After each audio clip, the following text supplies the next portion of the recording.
You think you know Cuba. You've seen the pictures. A '57 Chevy, cherry red and gleaming, parked against a crumbling colonial facade painted in impossible pastels.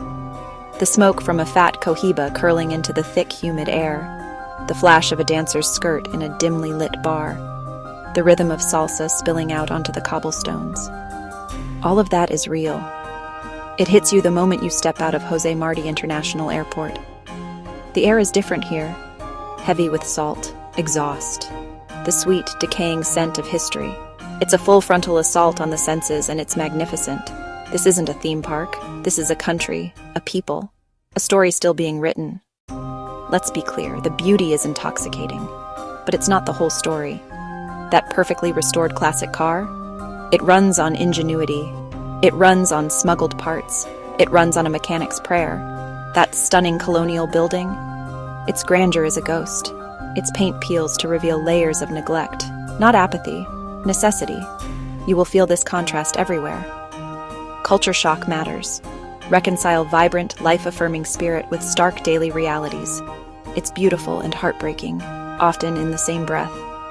The pace of life here is a lesson in patience. Things happen on Cuba's schedule. First rule of Cuba: try. Learn a few words of Spanish. Buenos días, por favor, gracias, cuánto cuesta. It's not about becoming fluent, it's about showing respect. It's the key that unlocks the door between being a mere spectator and a welcome guest. A little effort goes a long way. Now let's talk about food and water, the basics of survival. The water from the tap is not for you.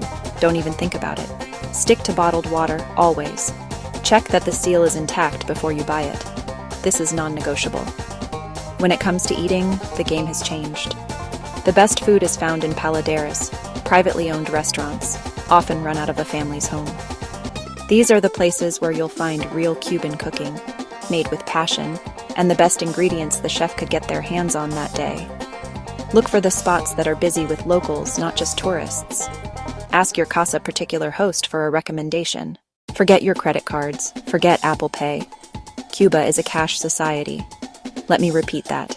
Cash is king. Cash is queen. Cash is the entire royal court. Your American-issued cards won't work, and even if they did, few places would accept them. You need to bring enough cash for your entire trip. You'll exchange your foreign currency for the Cuban peso, or cup, at an official exchange house called a cadeca, or at a bank. Avoid changing money on the street. The rates might seem tempting, but the risk of counterfeit bills is high. The classic American cars you see everywhere aren't just for show. Many operate as private taxis, or taxis particulares. Always agree on the price before you get in the car. There are no meters. Negotiation is the name of the game. Don't be afraid to walk away if the price seems too high. For a more local experience, you can try colectivos, shared taxis that run set routes for a fraction of the price. Chaotic, crowded, and a fantastic way to see the city. The internet is the final piece of the puzzle. You'll need to buy a Wi-Fi card from an Atexa office and find a hotspot. You'll know it by the clusters of people staring at their phones. If you leave Cuba with nothing but photos of old cars and beaches, you've missed the point entirely. The real treasure of this island is its people. Their resilience, their warmth, their unshakable spirit. That's the story. Ditch the state-run hotels and restaurants whenever you can. Instead, stay in a casa particular. These are rooms, or sometimes even entire apartments, rented out by Cuban families. It's not just a place to sleep. It's honestly an invitation into a Cuban home. You'll get a better breakfast, unfiltered advice, and a genuine connection. Art and music are really the lifeblood of Cuba. You'll hear it everywhere, spilling out of doorways, played by trios on street corners, or blasting from passing cars. Don't just listen, participate. If you hear a band that moves you, just stop and listen. Buy their CD, drop some money in the hat, take a salsa class. You'll be terrible, but honestly, who cares? The point is to connect. Seek out the artists. Painters, sculptors, artisans are transforming scrap metal and old wood into stunning works of art.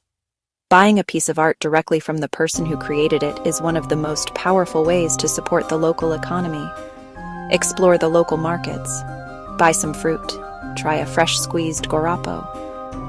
Even if you don't buy anything, just being there gives you a glimpse into the rhythms of daily life. These small interactions, a shared smile with a fruit vendor, a conversation with an artist, stitch together a real travel experience. Let's be blunt about health. The Cuban healthcare system is famous for training excellent doctors, but the facilities on the ground can be pretty basic. Clinics might lack the modern equipment and a wide range of medicines you're used to. This is not the place to have a major medical emergency if you can avoid it. So, before you even book your flight, buy comprehensive travel insurance and make sure it covers medical evacuation. Pack your own pharmacy. Hope for the best, but prepare for the worst. Bring painkillers, bandages, antiseptic wipes, stomach medicine, and more than enough of any prescription meds. Things like contact lens solution, high SPF sunscreen, and strong insect repellent can be nearly impossible to find. So think of yourself as a self-sufficient unit. In terms of personal safety, Cuba is generally one of the safer countries in the region. Violent crime against tourists is rare. The biggest threat is petty theft. Be smart. Don't flash jewelry or wads of cash. Keep your wallet in a front pocket. Be aware of your surroundings, especially in crowded areas like Old Havana or at night. Stick to well-lit streets after dark. Keep emergency contact information handy, your embassy, your insurance provider, and your casa particular host. Having a plan for what to do if things go wrong is the best way to ensure they won't. A little vigilance allows you to relax and enjoy your trip. Your vacation collapsing? Flight chaos? Baggage lost? Click the link below in description right now to fix it. Travelex is your 24/7 lifeline. Medical emergency? Passport stolen? Travelex saves any disaster. See how, link below in description. Like Maya, $4,500 ER bill paid in 14 days. Her secret? That link below in description. Beach week? Ski trip? Custom armor for any adventure. Build yours, link below in description. Don't lose $2,100 like 83% of travelers. Cover all your travel risks. Save your trip. Just click the link below in description. Go fearlessly. We've got your back. Final call. Link below in description. Timing your trip to Cuba can radically change your experience. The island pulses with a calendar of vibrant, chaotic, deeply cultural festivals. If you want to dive headfirst into the fire, aim for the Santiago de Cuba Carnival. Similarly, the Parrandas de Remedios in December is a pyromaniac's dream. Elaborate floats and insane fireworks. Havana hosts the International Festival of New Latin American Cinema in December, and the Havana International Jazz Festival fills the city's clubs and theaters. World-class musicians, intimate settings. Plan around December if you're a cinephile or jazz aficionado. Or choose a quieter experience. Shoulder seasons April-May and September-October are your best bet. Note hurricane season, June to November. Highest risk, August and September. Travel during this time requires flexibility. It can reward you with Cuba at its most lush and green, and fewer crowds. You'll have more space to breathe. A less crowded, more personal experience. If you're a digital nomad dreaming of a Cuban workcation, you need a serious reality check. The romantic image of tapping away on your laptop in a colonial courtyard is, for the most part, a fantasy. The infrastructure simply isn't there. Reliable, high-speed internet is the rarest of Cuban commodities. Public Wi-Fi hotspots are slow, unstable, and require you to be physically present in a crowded park. Some high-end hotels and a few casas particulares offer private Wi-Fi, but speeds plummet when many people use it. There are a few hacks. Get a local SIM if you can, though it can be bureaucratic. It might give you slightly more reliable, albeit slow, data access. Learn to work offline. Download documents, maps, and compose emails during rare windows of connectivity. Schedule short bursts of online time. Download essentials, send updates, and then log off. Ultimately, the best tip for a digital nomad in Cuba is this: close the laptop. Look up. The real story, the real value of being here, is happening all around you, not on your screen. Use the enforced disconnect as a tool for deep focus. Write, edit photos offline, plan, then enjoy the island. So what is Cuba? It's not one thing, it's a million different things at once. It's the kindness of a stranger who walks you 3 blocks out of their way because you looked lost. It's the sharp-eyed hustle of a guy on a corner trying to sell you fake cigars.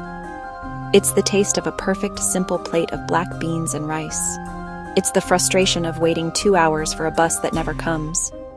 It's the spine-tingling sound of a lone trumpeter playing to the setting sun. It's joy and struggle, beauty and decay, all tangled up in a way that is impossible to unravel. This is not a trip for the faint of heart. It's for the traveler, not the tourist. It's for someone willing to trade convenience for authenticity. Stay in the casas, eat at the paladares, buy art from the artists, spend your money wisely, support the Cuban people directly. Forget the checklists. The best plan is to have no plan. Let Cuba happen to you. Some of your best moments will be the ones you never could have anticipated. They will come from getting lost, from making mistakes, from surrendering to the island's chaotic, unpredictable rhythm. It will challenge you, it will change you, and it will stay with you forever. If you enjoyed this journey, don't forget to like, comment, and subscribe to Go Globetrotters Travel for more adventures.